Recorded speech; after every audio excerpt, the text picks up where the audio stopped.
Hello, everyone, and welcome. I'm very pleased to have Professor Ian Hale as my guest today.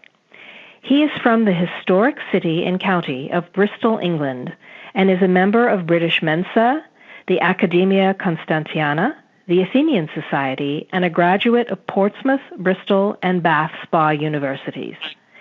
His professional background is in further and higher education, special education needs, and genetics.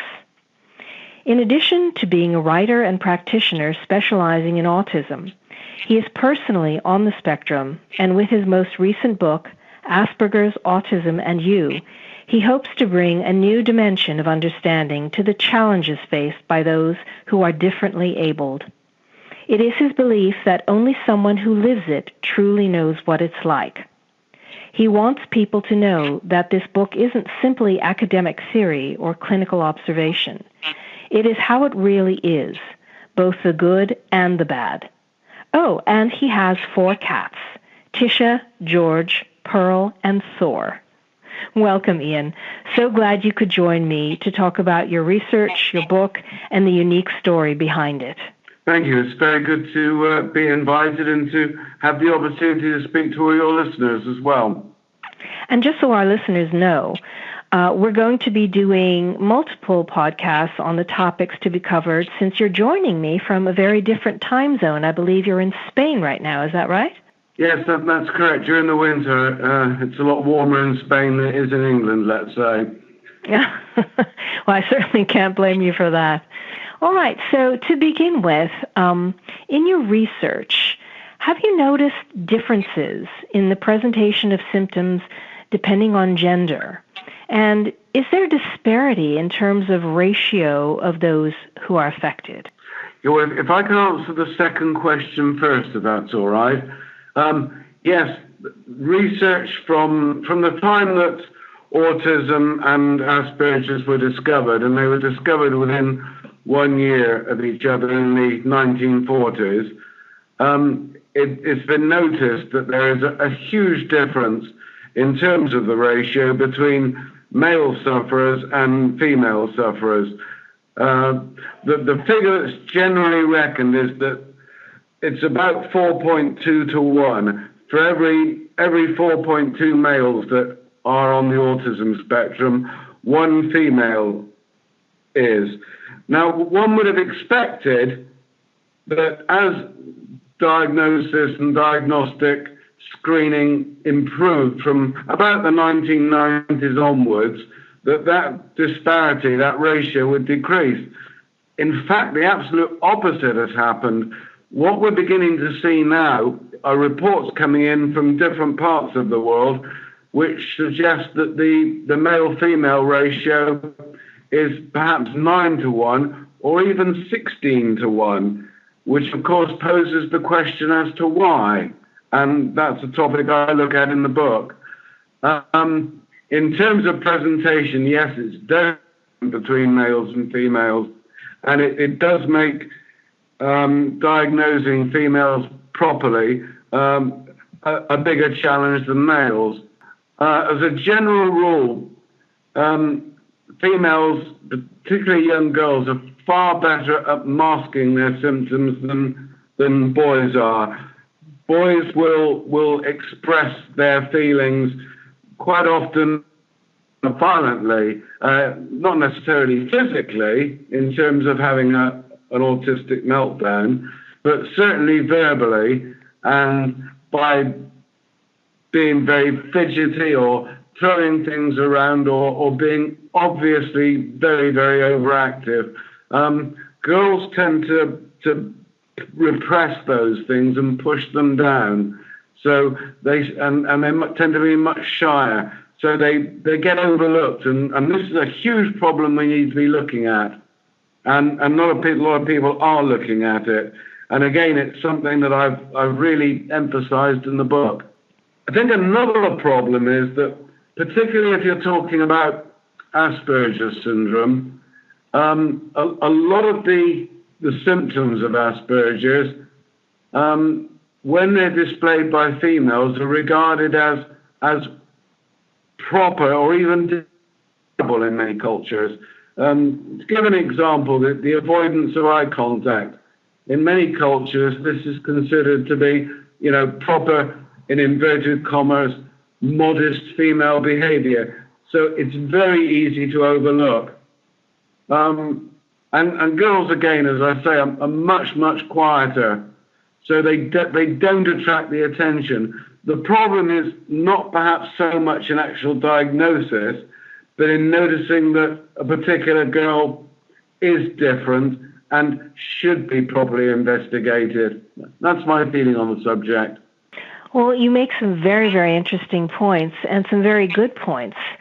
And my goodness, I had no idea that the ratio was that high, the disparity was that high between boys and girls, probably partially due to the misdiagnosis that you just talked about, but also it would seem to be that perhaps some way, somehow, genetically, it seems to be more predominant in the male of the species. Very, very interesting. Well, tell me then, Ian, what do you see as the main problems and or challenges in getting those on the spectrum, the services and the help that they require once they have been properly diagnosed? Well, first of all, it's impossible to overemphasize that teachers need better training in order to, and for that matter, so do medical staff, doctors, health workers, care visitors. We need to be finding ways of diagnosing much earlier, because the earlier the intervention, the better will be the outcome. We also need to be training people, particularly early years school teachers or kindergarten teachers and supervisors. We need to be training them to spot the symptoms much earlier, and particularly not just to spot them in girls, go back to the previous topic, but to actively look for them and report on that, so that, again, they can get the earliest possible and the best intervention. But the biggest stumbling block, or the biggest wall between the position that we're in now and the position that we want to be in, regarding your question, is simply that society does not recognize neurodiversity. And when it does, it likes to turn its head the other way and look the other way. So really the problem is about changing attitudes. It's about raising consciousness of neurodiversity, not just autism, not just Asperger's syndrome, but other forms of neurodiversity as well, schizophrenia, bipolar disorder, and numerous others. So the question that is a conversation that people like myself want to have with society, and for society to listen and act upon what's told, to be much more proactive about providing the correct services. The second point that I want to emphasize very strongly is that most of the services that are provided for autistic people, and most of the decisions made for autistic people, are made by non-autistic people. And that's my point. If you want to understand it, you've actually got to live it.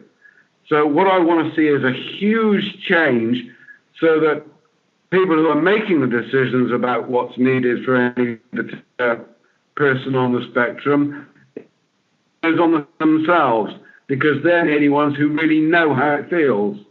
So there are those two things: awareness and putting the power into the hands of autistic people themselves.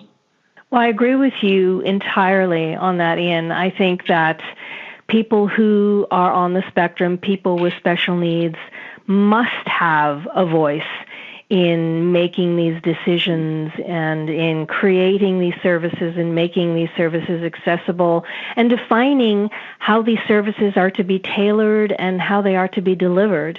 Because at best, those who are neurotypical, as we say, can only guess at what it feels like and what it is like to live with a neurodiversity and what the best way is to support and to help and to communicate.